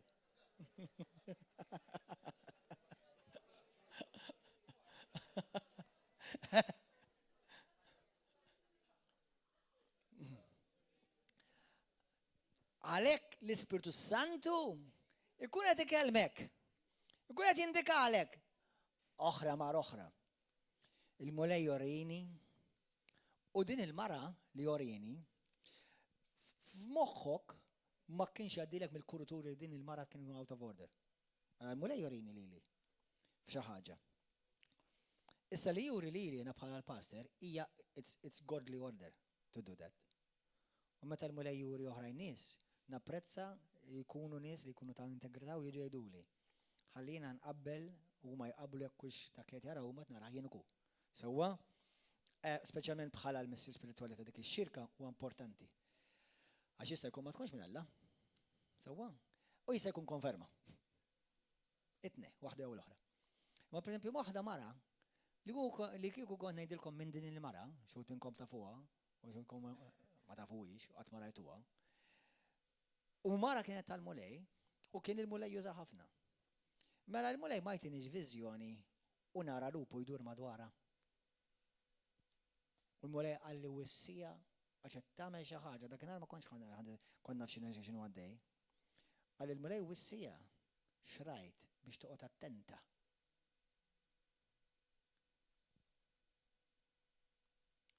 Għadda xahar faqqad bomba. Don't underestimate. Ħanilkom jekk tara d-difetti fija, number one mhux ħaniċċassek tara d-difetti fija. Imma alla xorta jista' jawża bniedem bid-difetti. Ħalli jarbel lilek jekk inti qed tħares lejn il-bniedem tal-qaxra, jew kux qed tisma' vera l-ispirtu tal-mulej. Do you understand? Għax kieku inti tisma' l-kelma tal-mulej, Alla kull ma jgħidlek huwa dejjem għal ġid tiegħek. Anke jekk tħossok ġewġek b'xi ċarruta mxarba dak il-ħin. But thank you Lord, it's good for me. Amen. Hallelujah. Għax you will pay a price. You will pay a price. Alla huwa tajjeb. Alla huwa tajjeb. U jħobbok. U m'hemm bżonn ngħidlek inti ħatmur l-Amerika u ċ-Ċina u whatever. Kull ma ngħidlek jekk jiena ngħidlek Ġesu jħobbok diġà kelma profetika di. Għax ħadd ibnik. Ħasseraħlek qalbek. U dik trid tagħmluha kollha kemm intom. Amen. Halleluja. Grazzi Ġesu, Ġesu ħanin. Dik għadha l-introduzzjoni tal-introduzzjoni. Għadha festa oh. Illum suppost ħdimtu għadha l-festa.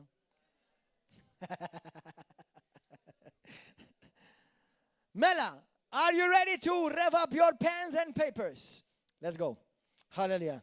Kif tirrispondi għal klim profetiku li hemm fuq ħajtek? Number one, żomm attitudni tajba. By the way, għodu attenti, għax bħalma hemm is-sopranatural divin, hemm is-sopranatural imniġġes. Infatti, doni profetiċi jeżistu anka fil-kamp ta' psychics. Imma Alla jabborrihom dawn l-affarijiet u min jopera f'dawn l-affarijiet qed jiftaħ il-bibien meta jmorru għand is-psychics, meta jmorru għand il-mediums, small u l-extra large, daw ikunu qed jiftħu l-bibien.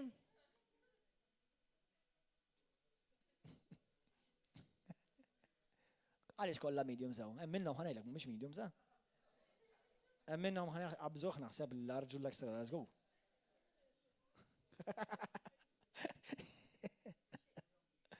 Jien naf. Għax in the middle ġifieri. Ġifieri bejn il-ħajja l-oħra u din ħajja. Medium, bħal mediator. Imma ħażin, bil-mod ħażin. Sewwa għax din hija xi ħaġa diabolika u toppressak u tiftaħ bibien għad-demonji li ma jitilqux. U jkollok bżonn iħelsin. Amen. Halleluja, mela tiftaħx bibien bħal dawk. L-ewwel Tessalonikin kapitlu 5. Glorja lilek mis qaddis. Qed pjaċir, qed tuħdu pjaċir intom? Amen, halleluja. Kulħadd jgħid jiena profetiku, jiena apostoliku, Jiena bibliku. Halleluja. Grazzi Spiritu Santu li tkellimni. L-ewwel Tessalonikan kapitlu 5 vers 19. Mela. 18. Iżżeħħal il-Alla f'kollox. Dan hu li jrid Alla minn għandkom fi Kristu Ġesu. Ixxekklux l-Ispiritu Santu. Ixxekkilx l-Ispiritu Santu. Tniktux, titfiħx, iġġibux fix-xejn. U tmaqdrux il-professiji. Qed tifhmu għadi? Tmaqdarx il-professiji. Għaw min ma jħallix daw l-affarijiet fil-knejjes isiru. Għaw min ma jemnux li dawn għadhom jitħadnu. Qed jgħidlek tmaqdarx il-professiji. Xogħlok huwa qarbel kollox. Ipprova kollox. U tajjeb żommu. U fuq kollox warrab kull xorta ta' ħażen. Mela xogħol hija jekk xi ħadd jipprofetizza, jekk inti ħadd tipprofetizza, number one, hemm ħafna xi ngħidilkom u ħanilkom, imma kunu umli. Ibqgħu umli. It's not about you, kulħadd jgħid, it's not about me. Xiġifieri, speċjalment inti jekk inti l-postman, jekk jien għali li tani kelma għall-Anna, il-kelma mhux għax Gordon, jiena kull ma jiena l-postman għall-Anna dak il-ħin. Sewwa, jiġifieri jekk Alla vera għandu kelma għall-Anna bħalissa jew għal Isabel, jiena lbiss il-postman dak il-ħin u mhux jiena nħossni kemm jiena come on the masses. Wow, kemm jiena good. Le, it's not about you. Infatti, none of your gifts are about you. Lebda mid-dona tiegħek miħali. Id-doni kollha li Alla tak u Alla jkompli tik iktar, imma speċjalment ħaddem dak li għandek qabel ma jtik oħrajn. Sewwa, għatmu għalik u għadejjem għal ħadd ieħor fil-ġisem ta' Kristu. Amen? Halleluja. Jiġifieri id-don tiegħi, believe it or not, jista' jkolli id-doni kollha ma nistax nibni li nifsien. Kont taf din inti? Id-doni kollha li Alla tpoġġa f'ħajti ma nistax nibni qattra waħda lili. Għax id-don mhuwiex għal personal. Id-don tiegħek għalija. Fis-salta Alla jiena nitmalilek u inti titmalili. Id-doni tiegħek għandi bżonnhom biex jitmgħu lili. Qed tifhmu? Id-doni tiegħi jitmgħu lilkom. Amen, halleluja. Grazzi Ġesu. Mela, jekk inti ma temminx il-kelma t'Alla, inti m'intix ħadd ibbenifika minnha. Fil-Ktieb tal-Lut kapitlu 4 vers 2 xi tgħid. U huma semgħu il-kelma imma ma nibbenefikawx minn dak li semgħu għax ma emnuwix. Bħalma jina rrid nemmen il-kelma qaddisa t'Alla, il-logos, ekku kol irrid nemmen għalija personali issa, il-kelma profetika fuq ħajti. Tifmu issa, ħajkun hemm min minħabba żelu out of its timing and out of its boundary jipprovaw jipprofetizzaw lek fuq ħajtek. Tibżax inti isma' u warbel. Isma' u warbel. Arbel, xolok huwa ta' arbel. Tmaqdarx il-profeziji. Meta tirċivi kelma minn mulej, sewwa tgħid dik ħajtieli mela kieku l-mulej ħajtieli minn dak. Qgħod attenti. Ħafna mill-kandidati li Alla uża fil-Bibja jiena u inti qabel ma kontx niżgħuhom u laqas niżluhom. Ħafna mill-kandidati li Alla juża fil-Bibja jiena u inti ma kinux jikkwalifikaw. Infatti l-ebda wieħed minnhom. Amen? Jiena ħafna jgħidu li sallu mill-ġurnata għadda ma nikkwalifikax. And they're right. Because it's not about the person, it's about the spirit that's above that person, that vessel, u għal-glorja tella. Amen, halleluja. Mela inti tittemmen il-kelma profetek fuq ħajtek biex tikollok profit minna. Għodu attenti minn ċertu nies li jaħsbu li għandhom xi profesija għal kull persuna li jaraw. Sewwa hemm ordni divina fil-Bibja. L-Iskrittura tgħidlek fl-ewwel Korintin kapitlu 14, tgħidlek ħajkun hemm fil-knejjes ordni għax Alla huwa Alla ta' ordni mhux ta' diżordni. Amen. Meta jkun hemm profesiji ħajsir fi knisja f'environment f'atmosfera healthy. U rċivi minant people, jek jista' jkun minant nies li huma trejnjati, li huma mrawma. Isimgħuni aħwa, kemm minnkom verament ma tollix idejk jekk ma tridx. Jekk verament titalla jużak kolli idej. Qalbi tiegħi. Il-korsi salek isiru ta' għal training. Inti kemm minnkom kieku titilgħu fuq x'ajruplan u tgħid irrid pilot li verament ħobb itir. Imma tkun taf li m'għamilx il-korsis ta' pilot da. Imma tgħidx kemm ħobb itir. U tgħidx kemm għandu żel u entużjażmu għall-ajruplani. Dak irrid kemm minnkom titilgħu miegħu bħala pilot kieku? Tridu xi ħadd li ġie imrawhem u trejnjat, dak jagħmilek il-Bible College, dak jagħmilek il-courses. Sewwa? Halleluja. Grazzi Ġesu. Mela, fil-ktieb ta' Kroniki kapitlu 20, vers 20 għandek għandek għaddejja tal-mulej, għandek il-Naman, għandek il-Lalija, għandek il-Ġehosafat, fej jirċivu kelma tal-mulej profetika, fej u l-kelma profetika, per eżempju, kun xelsitom minn dizastru. Odu attenti. L-iskrittura tgħidlek li meta tirċivi l-kelma tal-mulej, ġagbu kapitlu 1 vers 22, li la titqarqux, tkunux biss minn dawk li tissemgħu il-kelma, imma aġixxu fuqha. Għax inkella tkunu qed titqarqu b'konfuskom. Amen. Halleluja. Ġagbu kapitlu 4 vers 17, tgħidlek id-dnub dak li inti taf li għandek tagħmel, hemm dnub. Li inti jekk taf x'għandek tagħmel u ma tagħmlux dan ikun dnub għalik. Mela meta inti taf il-mulej jindikalek xi ħaġa, u ħafna drabi biex inti ssaraħ rasek isimgħuni aħwa. Allora jgħidli pastor jekk xi ħadd jiġi profetizzali li Alla tisejjaħ lil Afrika naqbad imur. Le. Sewwa, issa, hemm drabi fejn Alla jtik kelma speċifika u inti qabli ma kontx taħseb fuqha. U laqqas kienet fil-linja ta' ħsibiet tiegħek. Hemm drabi fejn Alla jkellmek u qed ikkonfermalek diġà affarijiet li ilu jindikalek fl-ispirtu tiegħek.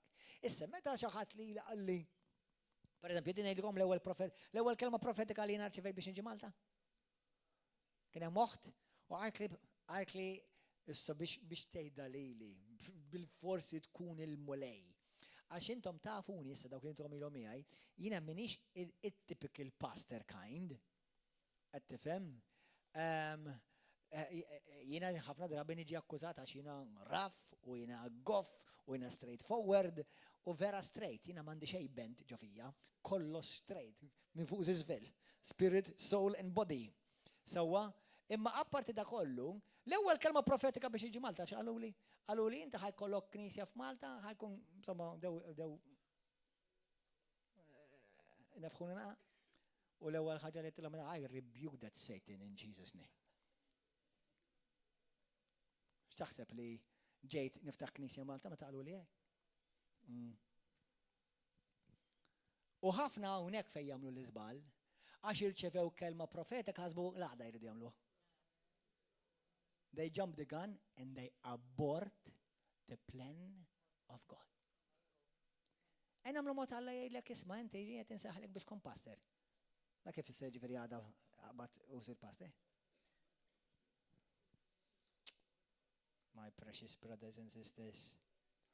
Oħt, kienet tiġi għawdi, il-mulej birika. Miskina, sweet, imma miskina. Għalk li pastor, għalk li għaxina għandi għalpa l-ministeru u rrid nibda xogħol għal-mulej għax il-mulej sejjaħli. Għattila m'għandix dubju. Għattila narafu għakina. Għattila ma għandek tarbija fil-mulej, dak għas-sena fil-mulej. Maddi xar tal-qed. Tibda ministeru. U ma għattila, għattila t-taġġel ta' għark li Ġesu ġal waqġej għajar ħafif.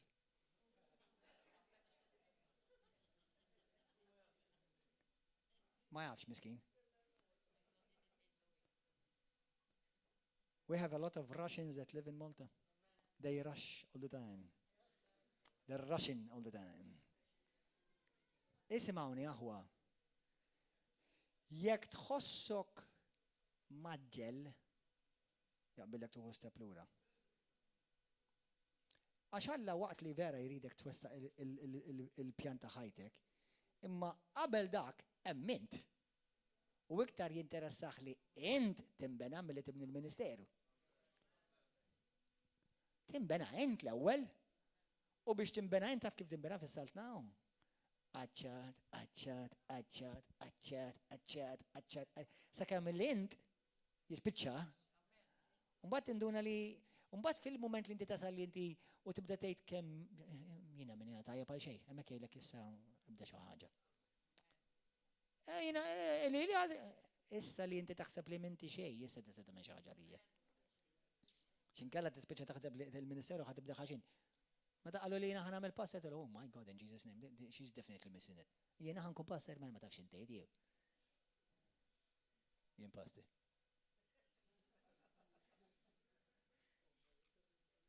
Qed tifhmu? U ma kellix kelma profetika waħda, apparti li l-Mulej kellem li personali. Sewwa, hemm Alla jista' jkun Alla tisejjaħlek missjonarju, teacher, profeta, yeah. But there's a season. Hemm l-istaġuni.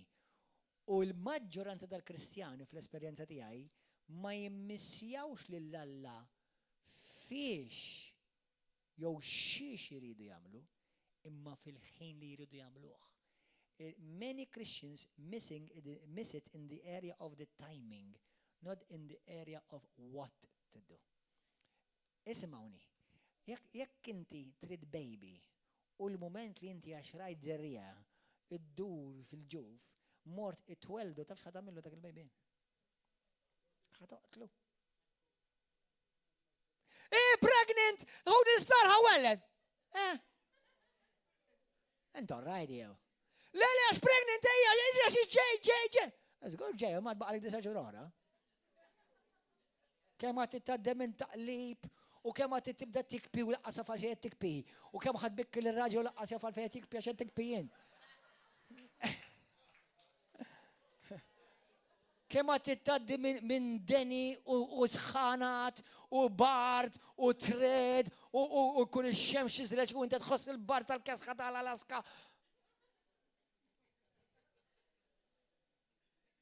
Ejja, xwa pregnant, fej. Tidnejdilkom ħaġa kollha kemm inkom pregnant. Yes. You are pregnant with a God divine destiny. But don't you go and birth it now, otherwise you will abort it.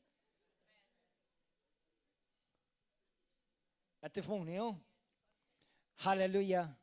Grazie Gesù. Oh Lord Jesus. Għandkom ġuħa u għaktar ġuħa. Hallelujah. Gloria al-Malaj.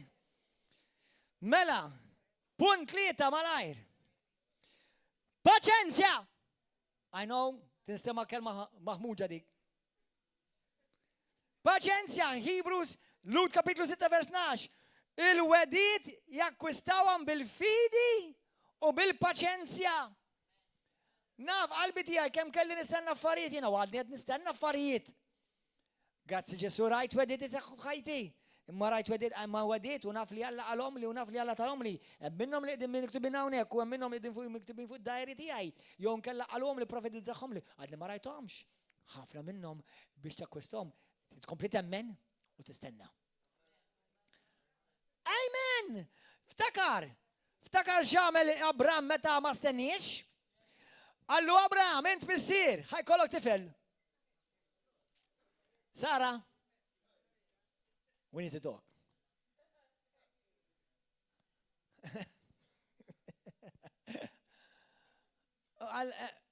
Fejn t-tifel? Nafx namel, ħanaqbat xiskin jisima xinżejt. Le, mus Sara l-mara. Hagar. Alla, il-mara ħatejnu, ħantik il-ħagar. Tajt ma l-ewel qabdet. Jew damu jduru.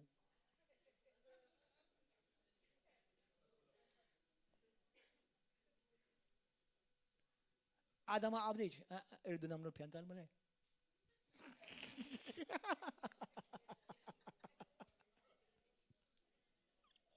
Oh, praise Jesus, hallelujah. I like fulfilling the plan of God. ħatamel Ishmael. U ħafna Kristjani qed jagħtu wild ħafna Ishmaels. Ma l-Knisja taf kemm ħelwa, taf kemm għandna nies uħobbuna u aħna familja ninħabbu bejnietna. Għandek Ishmael.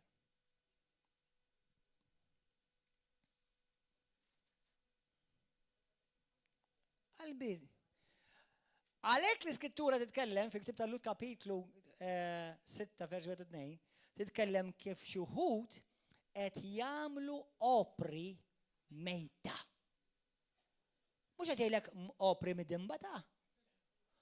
Opri mejta, x'inhu huma l-opri mejta? Għax huma mwilda mill-arm with the arm of the flesh, not by the arm of the Lord. Huma mogħtija ħajja bis-seta tal-bniedem, mhux bis-seta tal-mulej. Għax rridu l-pjani seħħ mal-għajr fil-ħin li derilhom huma. Halleluja.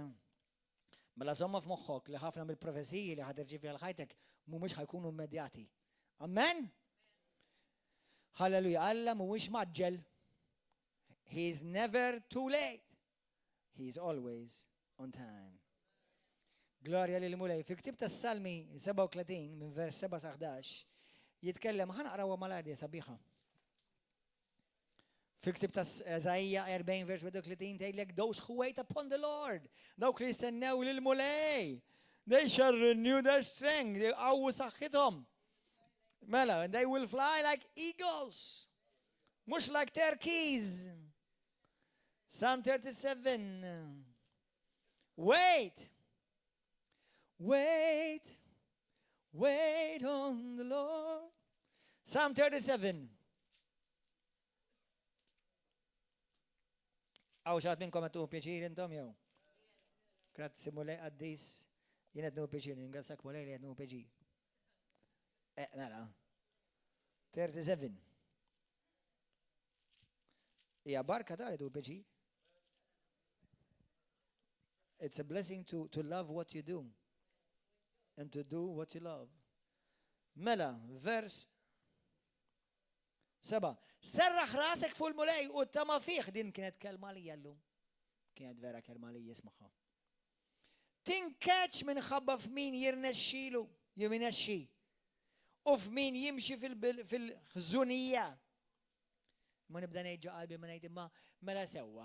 Dawk li għandhom id-dinja, dawk tad-dinja u jagħmlu l-ħbiġ kollu tad-dinja għandhom l-isbaħ postijiet imħallsa u lussu u qed jidhru d-demonju hemm. Fil-kastijaj, forse ġarġa differenti. Ftit ieħor u l-ħażin ma jkunx iktar. Għala għad ħares fejn kien u ma ssibux. Imma l-ġwejdin għad jirtu l-art. U bislim kotrana jitaxqu. Jonsob il-ħażin għal-ħnina għal-bnedmin ġust. Insomma, ma di verament kelmitni. Il-ġwejdin, the humble will inherit the land. Wait, be humble. Stenna, kun umli u tiret l-art. We have a land. Hallelujah. L-Iskrittura tgħid ġabu kapitlu 1 vers 21 irċiv il-kelma bl-umiltà. U ħalli l-kelma tal-la titrasformak u twettqek u ġedditlek femitek. Punt 5. Għodu attenti mill-gburija. Għodu attenti mill-gburija. Jekk hemm xi ħaġa li ħatwaqqaflek u ħatabbortjalek il-kelma tal-la f'ħajtek hija l-gburija. Moħħkom hawn, ismgħuni sewwa. Ħafna min-nies ma jarfux il-gburija ta' għaliex għax ħafna min-nies jaħsbu l-gburija tiderek kara. Jiena gburi. Jaħsbu li dik hija gburija. Dik hija ċuċiżmu. U probabbli kun ħarbilhom ukoll. Il-gburija mhux hekk. Taf x'inhi l-gburija? Ħajsir minni mulej skont kemm der. Mela meta taf xtejt il-kelma u inti ma tagħmilix, Alla tgħidlek ingburi. Meta inti ġejt imwissi u inti ma tajtx widen, u mbagħad rajt diżastru u bdejt tikbi.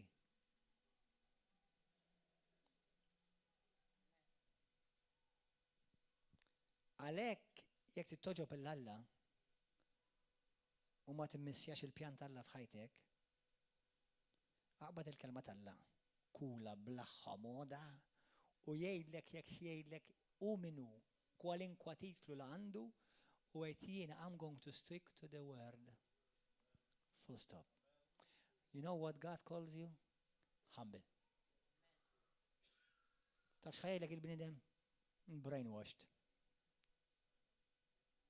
Yes. And your mind needs washing too. Għadu attenti, għax il-gburija, ħafna minn nies ma jarawx gburija, imma inti, gburi, inti u jgħak li tifraħ fil-kelma talla u ma l-ewwel tixtieq tixxennaq tagħmilha. Jew taqla l-iskużi kollha, għax għandi x-xogħol, għax għandi tfal, għax għandi l-kelb, għax għandi l-qattus, għax għandi l-iskola, għax għandi x-xogħol, u għax għandi l-overtime, għax għandi l-kontijiet. Tidnejlek x'inhi problema waħda għandek. Burija. Issa la timrat taħseb li ħadejdilhom għax għandi x-xogħol, għax għandi l-kelb, għax għandi l-qattus, għax għandi l-mara, għax għandi tfal. Meta timrat ikollok tieqaf bil-fort.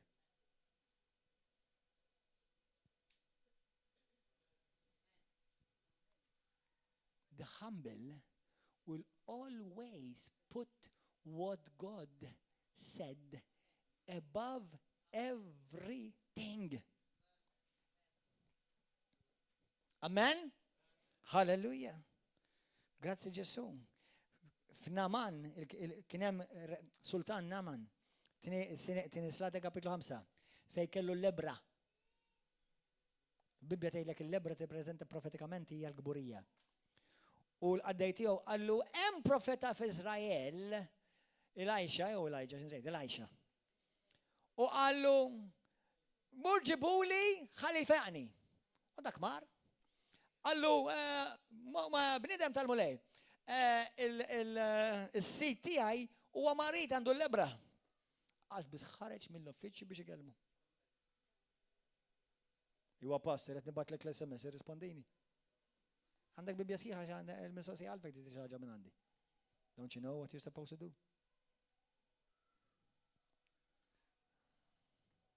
Waħda mill-mistoqsijiet li jagħmlu li ddejjaqni it makes me nervous hija meta jgħidu li jekk ara. Imma inx taħseb. Taf xi tfisser inx taħseb? Jiġifieri x'tajt Alla ma jimpurtanix. Ħalli impoġġiha fuqek. Tistaqsi l-ebda bniedem tal-Alla qatt x'jaħsebu. Qatt. Għax Alla ma bagħtux x'għandar x'jaħsebu. U jekk xi ħadd jgħidlek għax din naħsebha jien aħrab. Kapix aħwan? Nifhem ta' issa jekk inti tgħid li pastor x'taħseb int, taf x'għanejlek jiena? Alla ma tanix il-libertà biex nippritka l-opinjoni tiegħi. Ħanejlek x'tgħid il-Bibja. Simple as that. Inti jak tmur fuq l-avukat. U da jrid jimxi mal-liġi. Ħadd tmur tiġġieled fil-qorti fuq x'jaħseb l-avukat. Jew fuq irid jikkwota jkun jaf il-liġi sewwa ħalli jiġġielek dik il-liġi. Amen aħwa? U Naman u l-qaddej mar għand lura għand Naaman u għallu il-profeta għallek mur fil-Ġordan ix-xarrab 7 darbiet. Għallu xenaw? Għallu ma lawajawx minn jiena s-sultan, jiena s-sejt. U r-rabja. U l-qaddej tiegħu kellu naqa' sens. Għallu inti x'differenza tagħmellek? Inti mhux importanti li tfiq. Għal naqra ma mmissjax il-fejqan tiegħu. Mħabba l-gburija. Jista' jkun il-mulejka kelma lilek u inti ma ġbitekx imma hija l-kelma tal-fejqan tiegħek. Amen? Halleluja. Xi ħaġa ħanidulhom daw il-highlights għax sarilna ħin, il-highlights. L-ewwel Timotju kapitlu 4 vers 14-15. Pawlu jgħid lil Timotju biex il-kelma li rċieva permezz tal-profezija u waqt it-tqejjed tal-idej biex jimmedita fuqha, biex jaħseb fuqha, biex permezz tagħha anke jitqabed it-taqbejda tal-fida tiegħu. Mela l-kelma li Alla tak lilek uża. Jekk hija kelma minn Alla, irrekordja. Għalhekk jien nħu pjaċir meta xi ħadd jagħmel li profezija naqbad nirrekordja. Hawnhekk fuq il-Facebook, bil-setta ngħidlek. Taf kemm għandi profezija hawnhekk ta' nies u noqgħod nismagħhom. Man, they build me up. Amen. Iktibhom, aqrahom. Dik hija kelma profetika għalik personali. Amen. Tista' tikkompara il-profeziji tal-modi ma tal-lum u tara hemm biex il-konsistenza, ovvjament jekk tara ċertu konsistenza, xi ħadd żbalja, xi ħadd timmissja. U inti għalhekk tittarbel il-profezija, għalhekk tgħidlek la tmaqdux profeziji, arbel. Fosto. As simple as that. It-tieni Korintin kapitlu 13 vers 2 tgħidlek fuq kollox għandu jiġi konfermat fuq 2 jew 3 xhieda. Mela jekk inti għandek kelma mill-mulej u xi ħadd jgħidlek inti ħadd tmur iċ-Ċina, mhux kif jgħidulek ħadd tmur iċ-Ċina tmur taqbad iċ-Ċina. Jekk inti forsi l-mulejlu jkellmek fuq iċ-Ċina, qed jindikalek affarijiet fil-kalja tiegħek iċ-Ċina, jogħġbok iċ-Ċiniż, jogħġbok il-ħellu Ċiniż, jogħġbok xi Ċiniża. Jien naf jista' jkun ħadd tmur iċ-Ċina, ma nafx. Forsi ħajbatek imma it-tinduna għaxallek jaħdem bil-patterns, jibda jindikalek. Sewwa, per eżempju jiena nħobb ħafna Ċiniż, ikkellet nitkellem. U l-Indjan ukoll. Halleluja, il-ġimgħa l-oħra morna niklu Ċiniż, u badna wieħed qattajnieh biċ-biċ u kellnieh. Buffet ovvjament, niċċajta. Ma mhux xi ħadd jgħaddi bis-serjetà. Halleluja, u malari jgħidu l-pastor jitkellem kif inti tmur taqbad fuq iċ-Ċiniżi. So, halleluja. Mela, naħseb għandi xi 5 punti oħra ma naħseb aħjar nagħmilhom il-messaġġ li jmiss. Issa nagħmluhom il-lezzjoni li jmiss, tajjeb hekk? Ejja nqumu bil-wifqa. Kemm minnkom itallimtu xi ħaġa llejla? Amen. Mela nhar l-erba' li ġej jekk Alla jrid, timmissjawx ħankomplu nibnu fuq għadi. Għax jiena ngħid wis, strina. Halleluja, għajna tolbu waħwa. Halleluja, kulħadd jgħidi warajja Mr. Qadis. Grazzi tal-li qed tibnini, grazzi tal-li tissaħħaħni, grazzi li mulej titwettaq il-kelma tiegħek fil-ħajja tiegħi. Mulej kompli saħħaħni, kompli bnini u kompli rawimni f'dan it-talim mill-kelma qaddisa tiegħek. Biex ukoll nwettaq il-profesija li hemm fuq ħajti. Dan biex jisseħħ il-pjan tiegħek fuq ħajti għall-bini tal-Knisja u għall-glorja ta' ismek. Spiritu Santu jiena nerħi ruħi fidejk. Ħajsir minni skont kelmtek mulej. Fisem Ġesu Kristu. Halleluja. Amen. Għatu ġab xi pal il-mulej. Wow, hallelujah. Praise God. Gloria lil mulej. If the stars were made